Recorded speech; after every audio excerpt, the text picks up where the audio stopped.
Welcome back. Now, marketing and branding of food products for children with high salt, sugar, or trans fat content as healthy products and nutritional is all over the market, all around us, from breakfast cereals to milk mixes to snacks, often with an advertising tagline linked to nutrition and health. How should one really break through this pattern and health hazard really, and be vigilant of what one consumes? Well, months after a viral video by a health influencer taking on a household favorite product, bournvita, for high sugar content despite their health tagline, and a notice by the center to the company, Mondelez has now launched a product that's bournvita with almost 15% less sugar. Center's notice was to take down the misleading advertisement. We also reached out to Mondelez, the company, for their response, but we haven't received any yet. I'm being joined by Hemant Himatsingaka, who is the activist who did that, who shot that viral video. And before we go on to him, let me also introduce the other panelists we have with us. We have Manjari Chandra, who's the co-founder for Bontara and nutritional medicine practitioner at Max Healthcare. Thank you very much for joining us, and she's also a mother, as well as Dr. Satish Prasad Rath, doctor, scientist, founder for Santan and Kids, as well as Lloyd Matthijs, the marketing expert. Thank you very much for joining us, all of you. Well, first, of course, to you, Revant, my first question has to be, what made you do that video, and why was it? So I noticed a lot of health conscious people making a lot of wrong decisions. So I see people at the gyms drinking sports drinks. I won't name those drinks, but and there are like many other like kids drinking these sort of drinks, which I made videos against. And these, again, they think that this is healthy, and this is what bothered me. So I have a problem with companies like Coke and Pepsi, but most people who drink that know it's bad for them, and they're doing it out of free choice. But whereas a company like Bournvita, people don't know if it's healthy for them. People don't know it's bad for them. So I get really angry when I saw sort of that sort of marketing, that they are projecting themselves as healthy, and that's why I decided to make that video. No, and before I go to other panelists, why did you take down your video initially? Why did you take it down after the notice served to you by the parent company? Yeah, so I got a notice, and honestly, no one in India is used to getting notices from MNCs. And I had just quit my job in the US right before that. So at that point, I was not making money. I just got a legal notice from a MNC. And I have to give you context. They give you only 24 hours to respond. And I saw their email only after 12 hours at night. So you don't have time to respond as well. And then I'm not coming from a legal background. I don't have a lawyer in my back pocket. So in the amount of time frame I had 12 hours to make the decision. So I just deleted the video because there was a lot of family pressure as well. You know, delete your video, you're against an MNC, you don't have a job yet. So I deleted my video. All right, fair enough. Manjari Chandra, if I can get you in, you're a mother as well, and I'm assuming some others at least here would be fathers as well. But, you know, specifically, you're a nutritionist. How do you handle this? Because I'm a mom. When I go to the market, I can't pick up anything from the snack bar for my 21-month-old baby. I cannot pick up anything because everything is sugar loaded. If I just turn around the ingredient box, there's not one thing that I can really pick up, which is, you know, a ready snack that I can give. Nothing. How do you handle this? Yes, Neha, you actually hit the nail on the head. There's nothing that you can pick up from a departmental store or a market which you can think is healthy for your child. Leave alone child, not even for adults. Children, of course, even more crucial because they're in very critical stages of development, both mentally and physically. Now, the problem is that, you know, when we look at processed, packaged, tinned, canned food, most of the time when they are branded, marketed to us, they are marketed as healthy alternatives because that's obviously a marketing pitch, yes, which may do good for people who are wanting to make it for me and you as parents and for our children, or for people like me who practice this on a daily basis, there is nothing, as a thumb rule, there is nothing I can think of that you can quickly buy and give to your child. It's really sad, but that's the state of affairs. And I'm sorry to say this, that this is after so much of regulation and guidelines that already exist. It's not that there is no regulatory framework. There is a regulatory framework, yes, but there are ways of bypassing that regulatory framework. There are ways of working around it, using terms and claims that are not picked up by regulation, but still influence the perception of the consumer to consume it, thinking that it is possibly healthy as an alternative. Right. We live in a different space. I just wanted to say one more thing, Sneha. The impact of bad I'll get back to you, food ma'am. on growing. I'll get back to you. Let me just get the introductory remarks from others. I'll just get back to you. Mr. Lord Matthias, I have to ask you this. You are a marketing expert yourself.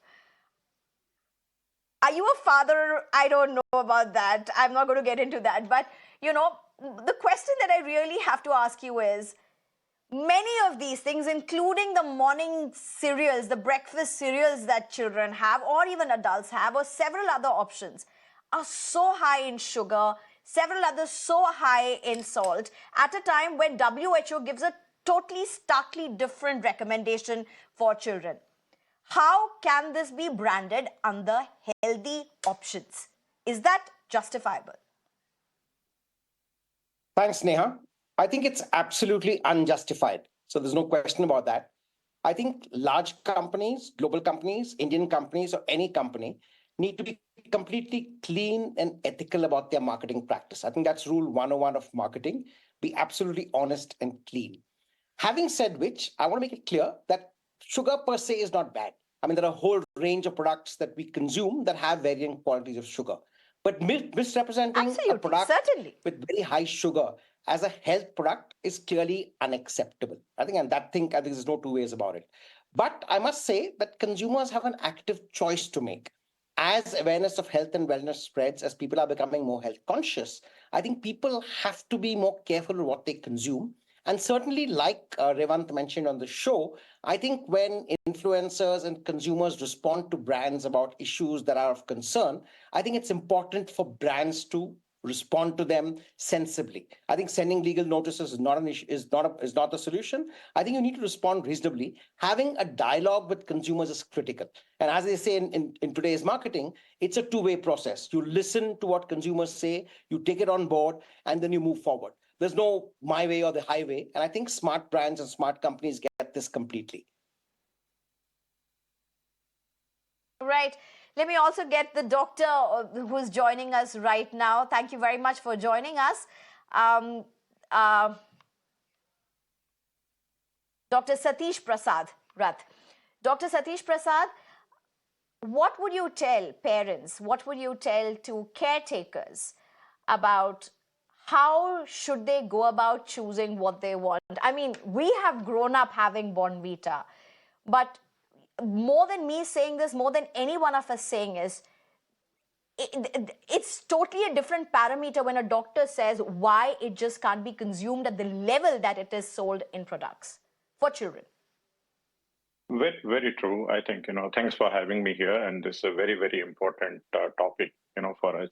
When we are talking about nutrition for kids, it's of the level of, consuming a drug because, kids are growing every day, physically as well as mentally. Their brain is growing, their organs are growing, and the input for that is actually food, what we eat. If we eat the proper food, we are going to grow up to healthy adults. If you're not actually eating, improper food, then I think, we are not going to grow up to healthy adults, as simple as possible. Now, how does a parent or a consumer decide which is good for me and which is not good for me? So I am not of the opinion that, the parents can make that informed choice because this is such a complex science. Nutrition is a highly complex science. That pediatric nutrition is the most complex science. So always look for the authentic sources like your pediatrician, who is your family friend. Say that part is, okay, my kid is now growing beyond 2 years and then I have to start adding extra food. So what is the appropriate food for me? I won't consider, let's say, bournvita or maltova or complan or any of these kind of foods to be bad per se. It is the actually proportion, which is bad. So sugar per se is not bad, but getting excess sugar is actually bad. There are ways actually to circumvent this, but the marketing, gurus are actually very, very smart. They're over smart, so they charm actually, the advertisement through the kids so that parents buy whatever the kids say, and parents are actually, cannot actually decide on, which is good, which is bad. So there is a responsibility of the parents, but I think there is bigger responsibility of the regulators like Indian Academy of Pediatrics, ICMR, the nutritional bodies, to say that part is okay. How much of sugar, how much of protein, how much of fat is healthy per serving? If this is marked on the food, then people know that I can take bournvita, maybe healthy if it is only for 1 teaspoon, per glass per day, but it is not actually for 5 times a day. Or I can take maybe 1 burger per week, but it is not for every day. Or I can take a chips actually, which is of a small size, maybe as a single serving per week, but not actually on everyday basis. So the food which is being sold as a packaged thing must contain how much of, let's say, sugar or fat or, let's say, protein it is providing, as well as how much it is providing per serving. So that, the serving and the content, when this is matched up to the daily requirement, this is a very, very important thing for parents to make a healthy choice about it. Even if they're Right. giving you cereal, they're giving you the milk drinks, they should know that, how much of time it can be given, at what amount it can be given. And at what proportion? Very important. Raven, I just want to ask you, I have seen so many people around me, they will not even take the product and look at the ingredients behind. So it's very difficult for them to even get to the stage of deciding how much of that should be given to the baby because they don't really know the proportion of what is going inside. The high sodium, the high sugar, several other chemicals, preservatives that would be going inside. Is that one thing that you are seeing change consciously around you? Is that something that you're seeing people are getting more aware and seeing ingredients in the boxes? Is that something that should be done now more and more? Yeah, 100%. I keep asking people, read the label, read the label, read the label. According to me, it's learning how to read a label is the most important skill in the 21st century. And I keep saying that it's even more important than coding. Like people say coding is the most important skill in the 21st century. According to me, learning how to read a label is even more important because 70 to 80% of what we're eating Are today is you a packaged. coder? Are you a coder? No, I'm not. So it's easy for me to say it. Then you can't make that comparison, but go ahead, yeah. But yeah, I mean, it's extremely important. And what was very encouraging was that this is not about bournvita. This is about health as a whole and all packaged food. So Absolutely. when I made that bournvita video, lakhs and lakhs of parents have either messaged or commented or somewhere reached out saying that they've started reading labels for the first time in their lives. And all these years, for like 10, 15 years, the product they were giving to their kids, they realized that they were giving the wrong product. So this is like, it is again not about any one product. It's about biscuits, it's about cereals, it's about pretty much every product in the market. So I feel like if we just start doing this one simple thing, and the mistake which people make is they turn around the package, they only look at 2 things, MRP and expiry date. They never look at the ingredient list, they never look at the nutrition label, which is what I'm trying to get people to do. Right. Manjari, let's just move away a little from children's intake. Let's also look at adults.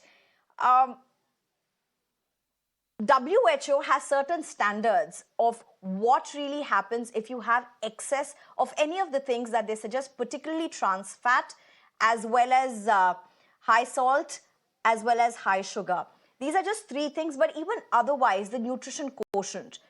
Now, how does one really decide on what is good and what is bad in today's world, where world is so fast, it's so fast-paced. Parents are working, both the parents are working. Many times you don't have support systems at home. You have to make those choices.